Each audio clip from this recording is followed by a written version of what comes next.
우리 믿음의 선배님들 옛날에 생각해보면 한국교회가 부흥할 때 전도 프로그램을 했습니까?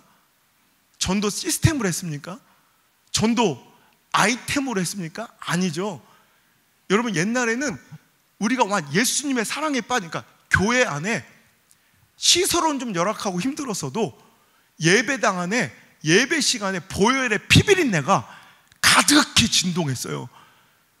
배운 사람 못 배운 사람 가난한 사람 부자가 없어요. 오면은 막 엄청나게 감동성 설교가 아니라 예화가 아니라 그냥 오면 나 같은 죄인이 이렇게 구원받아 예수님의 은혜로 살았다는 그 감격의 예배는 울음바다였고, 감히 주님 아버지를 1000번 만번이 아니라 한 번도 제대로 못 부르고 아버지 하면서 눈물이 터졌던 게 우리네 예배예요.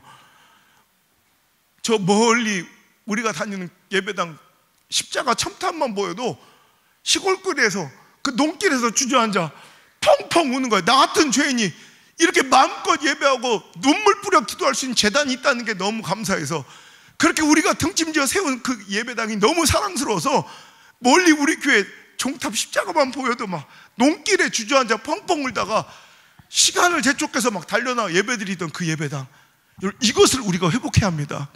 십자가만 봐도 감사의 눈물이 흘려 그 예배당을 가득 채우고 내 삶을 가득 채웠던 그 은혜와 복음, 그 구원의 감격의 눈물에 짰네. 여러분, 이것을 세상 사람들은 기대하고 지금 우리에게 기대하고 요구하고 있는데, 우리는 예배 시간에 그 보혈의 피비린내와 감격은 다 사라지고 그 감사의 눈물과 은혜의 그 감격은 다 사라진 채 뭔가 기능적으로 시스템 프로그램으로 뭔가를 해보려는 이런 인본주의적 몸짓들이 가득하다는 거예요. 여러분, 이제 이것은 한계에 도달한 거예요. 여러분, 이제 모든 시스템의 한계에 도달하고 프로그램의 한계를 이제 우리가 목도해서 한국교회는 이제 점차 하향세에 들어갔어요. 자, 이러니 우리는 더 완벽한 프로그램을 개발하고 구동시키고 더 완벽한 시스템을 더 개발하자는 게 아니라 이제는 돌아오라는 거예요.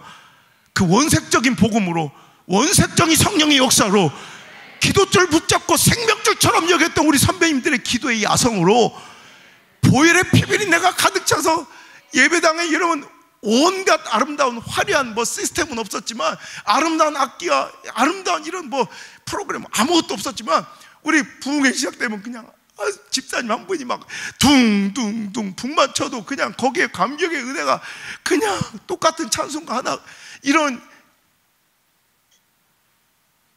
화면이 어디 있어요? 옛날에 궤도 알아요? 최첨단 궤도 알아요? 매직으로 써가지고 궤도 하나만, 그게 최첨단이에요. 최첨단.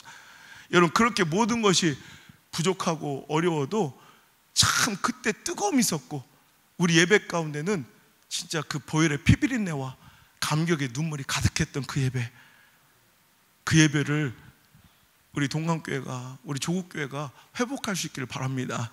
그러면 세상 사람들은 그것이 막 궁금해서, 그 사랑에 막 감격하고 궁금해서 우리에게 와.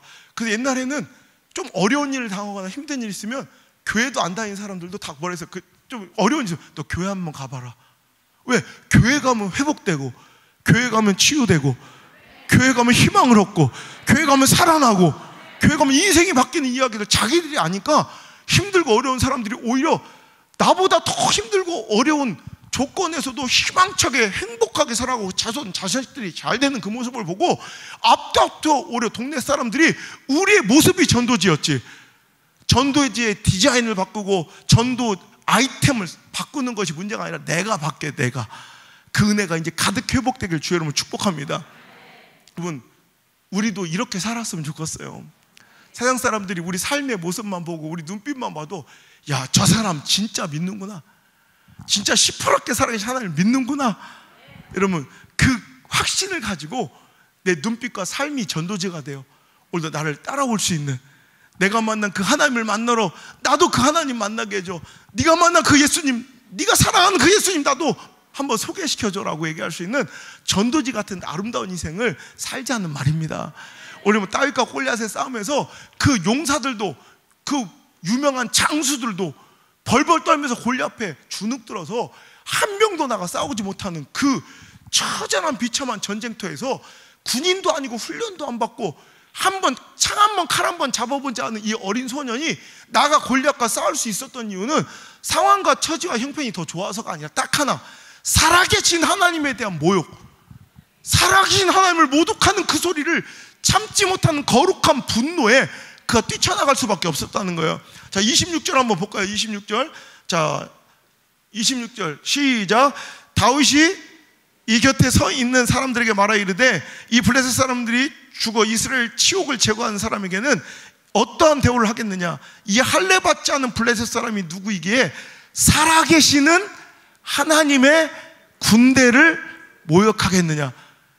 저 할례 받지 않은, 즉 신앙도 하나님도 알지 못한 저 불신자 저놈이 세상의 권력을 등에 업고 자기 체격과 체구를 이런 칼과 창과 단창과 갑옷을 의지하고 오히려 교회를 오히려 실실 조롱하며 모독하고 있는 게 그는 못마땅한 거예요. 왜? 다윗의 마음에는 우리 하나님이 시퍼렇게 살아계심에 대한 믿음이 있으니까.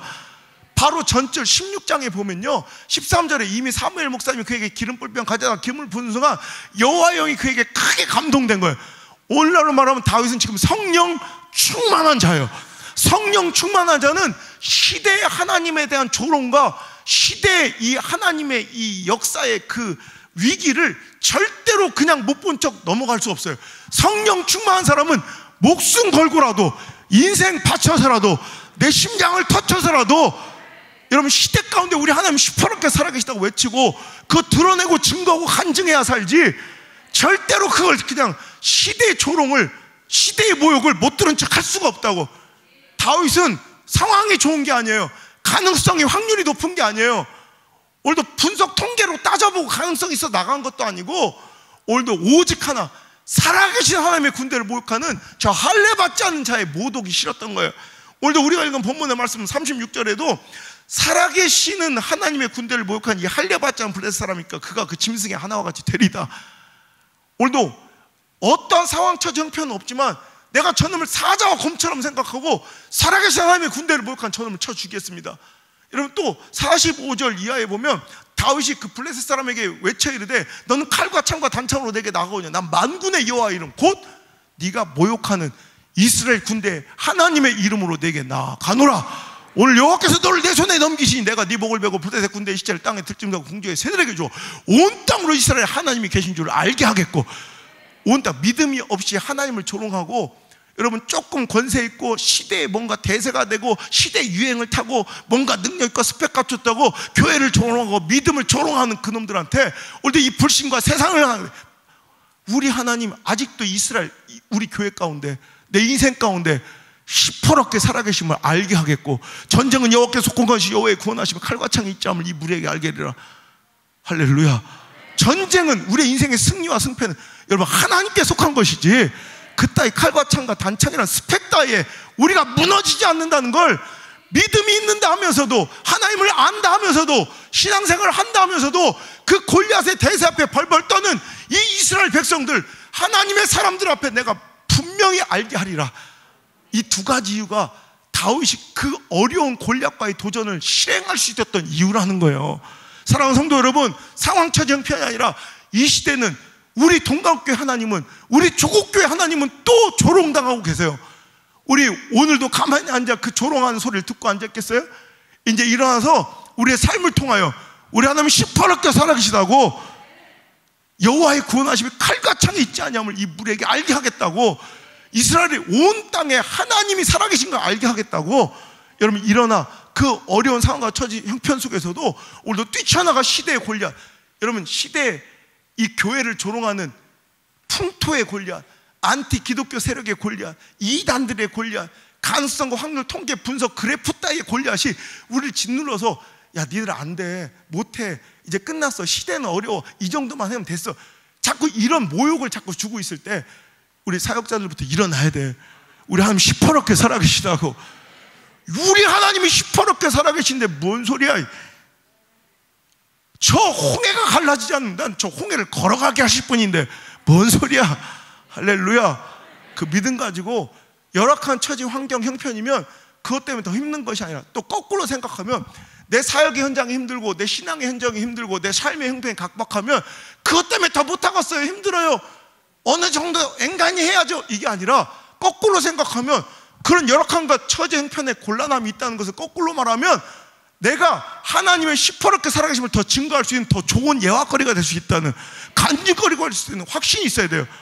이런 여러분 관점에, 내 생각 사고의 패러다임의 전환이 너무너무 중요해요. 나는 하나님의 일을 하기에는 가진 것이 너무 없어요. 가진 것이 없는 게 아니라 잃을 것도 없는 거예요.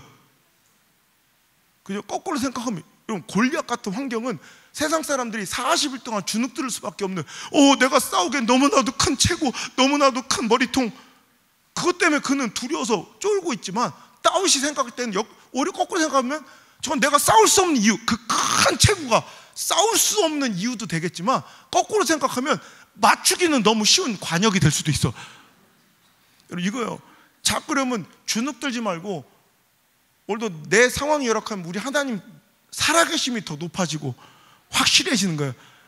마치 엘리야가 제단불에, 여러분, 불이 떨어지면 오늘도 머뭇거리고 양다리 걸치고 있는, 바알과 하나님 사이에서 머뭇거리고 양다리 걸치고 있는 이스라엘 백성들한테 확실하게 보여주고자 불 떨어지지 사는 거예요. 불 떨어지지. 이건 돈 10만 원 빵이 아니잖아. 모가지 걸고 싸우는 거예요. 지금 바알 아세라 선지자 850대 1로 맞짱 뜨면서, 여러분, 자기 목숨을 걸었는데 불이 떨어져야 사는 그 제단에 물을 끼얹는 엘리야의 모습, 이거 우리들의 모습이 되어야 할 줄 믿습니다. 빼짝 마른 장작에 불이 떨어지면 뭔가 술수도 술법도 있을 수 있지만, 이제 그 흥건하게 물이 도랑에 흘러 차 넘칠 정도로 여러분 물을 부은 그 제단에 불이 떨어지면 이제 오직 하나님만, 진짜 하나님이시고 시퍼렇게 살아계심을 드러낼 수 있는 거예요. 그러니까 그래, 거기에 불이 떨어지자 과연 이 땅에 하나님이 진정한 하나님인 줄 알고 머뭇거리고 양다리 걸치던 이스라엘 백성들 어디로 와요? 하나님 편에 서서 바알과 아사랴 선지자의 목을 베는 그 멋진 갈멜찬의 역사가 여러분 오늘 이 자리가 되길 주 여러분 축복합니다. 여러분, 하나님의 시퍼렇게 살아계심을 믿는다면 저는 분명히 우리는 4가지의 모습을 보여야 된다고 생각해요. 첫 번째는 이제 하나님의 살아계심을 믿는다면, 우리 하나님이 시퍼렇게 살아계심을 믿는다면 이제 그 하나님의 영광과 영화로움이 되기 위하여 우리는 살아야 된다는 분명한 인생의 목적을 가져야 돼요. 하나님 시퍼렇게 살아계셔서 그 은혜로 내가 살았잖아요. 그죠? 그럼 이제부터 우리의 삶의 모든 목적은 하나님의 영광, 하나님의 영화로움이 돼야 돼요. 여러분, 그렇잖아요. 하나님 시퍼렇게 살아계시다면 말로는 그렇게 하는데 우리는 그 하나님이 어떻게 필요하냐면, 그래서 졸지도 주무시지도 말고 내 류마티스 관절염을 고쳐주시고, 내 밀린 카드값을 해결해 주시고, 대학 못 들어간 삼수째 하고 있는 내 아들 새끼 명문대에 보내주시고, 내 딸내미 결혼시켜 주시고, 뭘 또 아멘요. 이런 하나님을 구하지만 실은 그런 게 우리한테 필요한 게 아니죠. 이미 우린 너무 큰 복을 받았어요. 이미 우린 천국을 받은 거예요. 그 시퍼렇게 살아계신 하나님의 은혜로 우리는 영생을 선물 받은 자예요. 믿으십니까? 이거 안 믿으면 교회 다닐 필요가 없는 거예요. 그죠? 우리는 영생을 예수 그리스도의 그 은혜로, 그 부활하심으로 우리는 예수님의 부활, 시퍼렇게 다시 살아나심을 통하여 우리는 영생의 소망을 그분에게 본 거예요. 그러니까 여러분, 고린도전서 15장 12절에 보면 14절까지 그리스도께서 죽은 자 가운데서 다시 살아나셨다 전파되었거늘 너희 중에서 어떤 사람들은 어찌하여 죽은 자 가운데서 부활이 없다 하느냐. 만일 죽은 자의 부활이 없으면 그리스도도 다시 살아나지 못하였으리라. 그리스도께서 만일 다시 살아나지 못하셨으면 우리가 전파하는 것도 헛것이요 또 너희 믿음도 헛것이다. 아멘입니까? 오늘도 여러분 시퍼렇게 살아계신 우리 하나님을 믿지 못하고 부활의 예수님을 믿지 못하면 우리의 믿음, 이 교회 생활이 다 헛거예요. 근데 우리 안에 살아계신 하나님과 예수님의 부활에 대한 믿음이, 확증이 없는 거야. 그냥 여기 교회만 다니는 몸이 건조하고 밍밍한 신앙들이 너무 많은 거예요. 우리 하나님이 진짜 시퍼렇게 살아계셔서 그 은혜로 내가 살아왔으면 이제는 내 삶의 목적은, 우리 그렇게 배웠잖아요. 우리 삶의 궁극적 목적은 하나님을 영화롭게 하는 것이야. 다 배우잖아요. 맞아요. 그걸 우리 삶의 이제 궁극적 목적은, 예배의 궁극적 목적은, 집회의 궁극적 목적은, 이 말씀의 궁극적 목적은 하나님의 뜻을 알아, 하나님을 영화롭게 하게 해요. 하나님의 선하시고 기뻐하시고 온전하신 뜻대로 살기 위하여 그 말씀이 필요하고 예배가 필요한 거지. 여러분, 부흥회도 잘못돼. 여러분, 내 필요를 채워주시고 내 모든 기도 제목을 응답해 주시고 나를 영화롭게 하기 위한 하나님이 필요한 게 아니라, 하나님의 영화로움과 영광을 위해 내가 어떻게 헌신하고 내가 어떻게 순종하고 내가 어떻게 낮아지고 죽어지면 되겠는가를 하나님께 알기를 구하고 청하는 시간이 바로 이 시간 되길 바랍니다. 여러분, 왜 하나님이 시퍼렇게 살아 역사하시던 우리 믿음의 선배님들의 신앙의 생활과 오늘 우리들의 교회의 모습이 이렇게 몸이 건조하고 밍밍해졌을까요? 하나님이 변한 게 아니라, 하나님의 능력이 쇠하신 것이 아니라 그 능력과 권세를 줄 필요가 없어진 거예요. 그 삶의 목적이, 우리 믿음의 선배님들은 힘들고 어렵고 가난해도 하나님의 영광 위하여, 하나님의 영화로움을 위하여 살기 위한 성령을 구했고, 기름 부음을 구했고, 은혜를 구했고, 물질을 구하고 건강을 구했지만, 지금은 그냥 그 자체가 목적이 돼버린 거예요. 교회의 부흥이 목적이 돼버리고, 내 건강이 목적이 돼버리고, 내 축복이 목적이, 내 자녀의 잘된가 형통이 목적이 돼버렸지만, 여러분, 그러면 안 돼요. 우리는 그것이 목적이 아니라 그걸 통해 하나님을 영화롭게 하는 것. 결국 이 세상 가운데 우리 하나님이 여전히 건재하시며 서슬퍼렇게 살아 역사하시는 기세등등한 하나님이신 걸 내 삶을 통해 반드시 보여줘야 할 줄 믿습니다. 우리는 정말로 내 삶을 통해 하나님의 영광 드러내고, 하나님 부르신 그 목적대로 우리가 구원받을 만한 이유는 없잖아요. 솔직히 우리가 구원받을 만한 사람들입니까? 죽어야 마땅한 죄인이지, 그죠?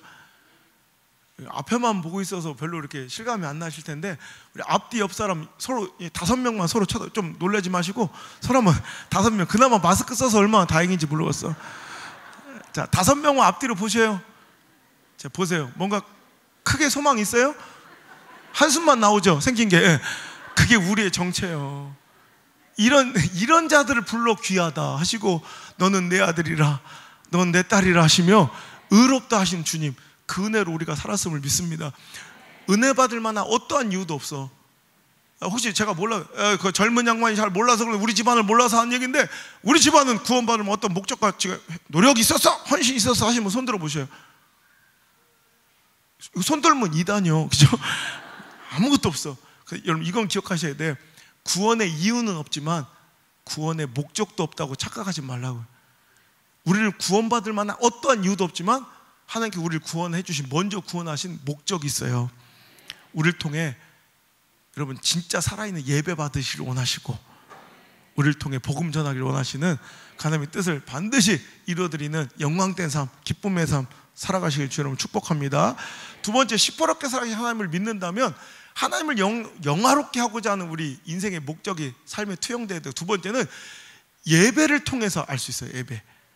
여러분, 예배 드린 걸 보면 그 사람이 진짜 시퍼렇게 살아계신 하나님을 믿는지, 예배를 통해 살아계신 하나님을 기뻐하는가를 보면 알아요. 여러분, 하나님 이 시간 시퍼렇게 살아계시다면 그분 여기 오신 거예요.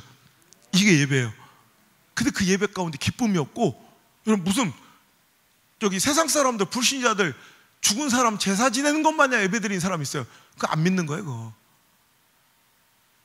여기에 대통령만 와도, 여기에 BTS만 와도, 감독이 도대체 누굴 얘기해? 남진? 송가인이어라? 누구 와야 돼요? 임영웅이 오면 됐네 이제, 아이고, 그럼 아마 난리 날걸? 그 기쁨이 우리한테, 하나님 앞에 그 기쁨이 없는 거야. 그러면서 우리는 살아계신 하나님을 믿는다고 주장만 하고 앉아있어. 여러분, 이곳에 하나님이 계신 거예요. 하나님이 여기 계신 거예요. 그분을 기뻐하는 모습을 보면 저 사람이 진짜 하나님을, 살아계신 하나님을 믿는지를 볼 수 있어요. 예배자들의 기쁨이 사라지고, 어떤 때는 목사, 사역자들의 예배 가운데도 기쁨이 없어. 그럼 그게 진짜 살아계신 하나님을 믿는 거야?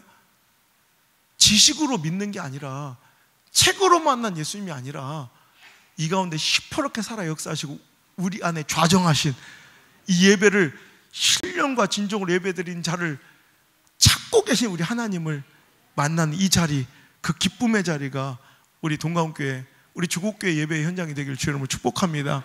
아까도 얘기했지만 여러분, 예배를 통해서 살아계신 하나님이 증명되는 거예요. 열왕기상 18장의 갈멜산상의 그 바알과 아세라와 엘리야의 그 영적 전쟁을 보면 그곳에 예배 가운데, 제사들 예배잖아요. 예배 가운데 불이 임하셔서 과연 하나님이 살아계신 것과 주 여호와는 하나님이신 것과 주는 그들의 마음을 돌이키심을 알게 앞서서 기도하며 진정으로 예배했더니 그곳에 불이 임하는 것처럼 우리 예배 가운데 기쁨의 불이 임하고 능력의 기름 부음의 불이 임하고 당당함과 담대함의 불이 임해서 들어올 때와 나갈 때가 다른 삶이 돼야, 행복에 겨워 그분과 더불어 막 기뻐 춤추는 예배가 돼야 그게 진짜 예배고 진짜 시퍼렇게 살아계신 하나님을 믿는 거지.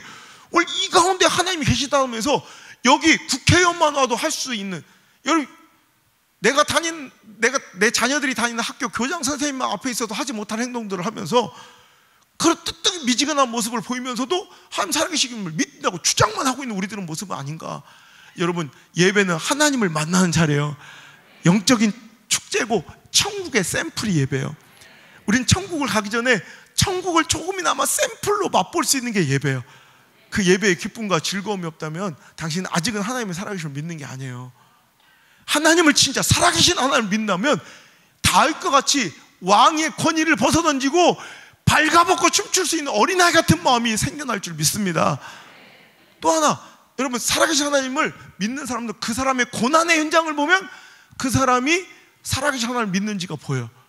여러분, 시퍼렇게 하나님 살아계시다며, 그러면 오늘 내 삶이 비록 사망의 음침한 골짜기 있을지라도 우리 하나님이 시퍼렇게 살아계시고 그분은 실수치 않는 분임을 우리가 알았는 거로, 그 하나님이 나의 목자 되심을 내가 믿는 거로, 지금은 비록 내가 사망의 음침한 골짜기 같은 고난의 이 시기를 겪고 있지만 그 끝은 반드시 축복의 푸른 초장이요 쉴만한 평강의 아름다운 물가인 줄 믿고서 사망의 음침한 골짜기에서도 기뻐할 수 있는 거, 이 고난의 현장의 반응을 보면 그 사람이 진짜 하나님의 살아계심을 믿는지 안 믿는지를 우리가 볼 수가 있다는 거죠. 여러분, 욥기서 23장 10절에 그러나 내가 가는 길을 그가 아시나니 그가 나를 단련하신 후에는 내가 순금과 같이 되어 나오리라. 이 믿음이 있길 바랍니다. 힘들고 어려운 처지와 환경 속에서도 어제 말씀드린, 여러분, 생각대로 되지 않는 건 참 멋진 일이다, 이 제목처럼 오늘도 내가 가는 길을 하나님께서 확실히 알고 계시지. 하나님은 날 잊으신 게 아니고 나를 모르시는 것이 아니고 내 상황과 처지를 모르시는 것이 아니라 하나님은 나를 확실히 아셔서 나의 가는 길을 오직 그가 아시나니, 그가 이 연단에 여러분 채색 옷이 찢기고 구덩이에 빠지고 억울하게 노비로 끌려가고 누명을 써 감옥에 갇혀도 그 연단의 과정을 통해 애굽의 총리로 세우시듯 우리를 순금과 같이 정금과 같이 빚으실 줄 믿으시면 아멘. 이 믿음과 확신을 가지고 우리는 살아가는 사람들이 그 고난 중에 그 사람의 반응을 보면, 와, 저 사람은 진짜 하나님을 믿는구나, 살아계신 하나님을 믿는구나를 볼 수가 있다는 거예요. 시퍼렇게 살아계신 하나님을 믿는다고 입술로만 주장하고 내 신앙과 믿음을 자꾸 설명하려 하지 말고 고난 중에 당당함으로 하나님을 신뢰함으로 저 바다 갈라주시겠지, 저 바다가 갈라지지 않으면 그 물을 걷게 하시겠지 하는 그 나는 믿네, 그 믿음으로 여러분 오늘도 살아가는, 정말 살아계신 하나님을 믿는 여러분 하나님의 백성들, 참 믿음의 소유자 되시길 주 여러분 축복합니다. 여러분, 마지막으로 살아계신 하나님을 진짜로 믿는 사람은 그 사람이 은밀한 중에 있을 때 보면 알아요. 아무도 보지 않을 때 그 사람의 모습을 보면 진짜 그 사람이 시퍼렇게 살아계신 하나님을 믿는지 안 믿는지를 알 수 있다. 자, 그 사람의 인생관, 그 사람이 사명 붙들고 살아가는지 보면 하나님 살아계심을 알 수 있고, 예배를 기뻐하는지를 보면 하나님 살아계시는 걸 믿는 걸 알 수가 있고, 고난 중에 하나님을 기대하는 걸 보면 그 억울한 사망의 음침한 골짜기에서도 하나님을 기대하는 자들이 있어요. 그게 하나님을 믿는 거예요, 살아계신 하나님을. 마지막, 아무도 없는 은밀한 중에 그 사람이 하나님을 그때도 두려워하는 걸 보면 그 사람이 시퍼렇게 살아계신 하나님을 진짜 믿는 거예요. 아무도 보지 않을 때 내 모습은 어떠한가라는 거죠. 여러분, 우리가 시퍼렇게 살아계신 하나님은 무소부재의 하나님, 계시지 않은 것이 없는 하나님이라고 우리가 말은 하면서도 생각해 보셔요. 우리 3살짜리, 4살짜리 손주가 그 3살짜리 뭐 알아요? 말도 제대로 못하는 3살짜리. 그 3살짜리가 또랑또랑 쳐다보고 있으면 그 3살짜리 눈이 신경 쓰여서 못할 일들이 많아. 그렇죠? 그 3살짜리 그 눈도 눈이라고, 한마니 뭐해? 그럼 못할 거 있어요 없어요? 있다니까. 그게 믿음이에요. 3살짜리 아이의 존재의 믿음이, 그 눈알, 나를 쳐다보고 있는 그 3살짜리 아이의 눈알에 대한 존재의 믿음이 있는 거로 뭔가 행동이 제약되는 거예요. 이게 믿음이에요, 이게. 근데 우리는 시퍼렇게 하나님 살아계시고 그 하나님이 나를 바라보고 계신다 하면서도 남들이 보지 않을 때, 사람들의 시선이 미치지 않을 때 나는 하나님 꼭 없는 것처럼 살아가는 저와 여러분의 모습이 보일 때, 완벽할 수는 없지만 그럴 때가 있어요. 그걸 깨야 된단 말이에요. 완벽한 사람, 저도 그래요. 저도 부족할 때가 있는데, 저는 그럴 때마다 이러면 안 되지, 시퍼렇게 살아계신 하나님을 믿고 돌아와야 된다는 거예요. 여러분은 살아계신 하나님이 은밀한 중에 보시는 하나님을 믿습니까? 여러분, C.S. 루이스가 이런 얘기해요. 하나님은 외형적인 것에 속아 넘어가는 신분이 아니다. 쇼하지 말라는 거예요. 남들이 안 본다고, 남들이 모른다고 하나님도 속고 모를 거라고 착각하면, 시퍼렇게 살아계신 하나님은 계시지 않은 곳이 없어서 은밀한 중에 아무도 없는 그 방구석 혼자 있을 때 나의 모습을 알고 계시니, 그 하나님을 그 중에서도 두려워할 줄 아는 그런 참된 신앙이 돼야 한다는 것입니다. 제 시퍼렇게 살아계신 하나님에 대해 책에도 썼지만, 우리가 하나님만 두려워하면 사람이 두렵지 않아요. 근데 우리가 사람을 두려워하기 시작하면 하나님이 두렵지 않아요. 정말 무서운 얘기인데, 우리가 하나님을 두려워하고 하나님만 두려워하면 세상 뭐가 와도 사람이 두렵지 않아요. 우리가 어느 순간 세상의 눈치를 보고 사람을 두려워하기 시작할 때가 있어요. 그러면 끔찍한 얘기인데, 주의 종인 저도 하나님이 두렵지 않을 때가 있어요. 우리 여러분, 시퍼렇게 살아계신 하나님을 믿읍시다.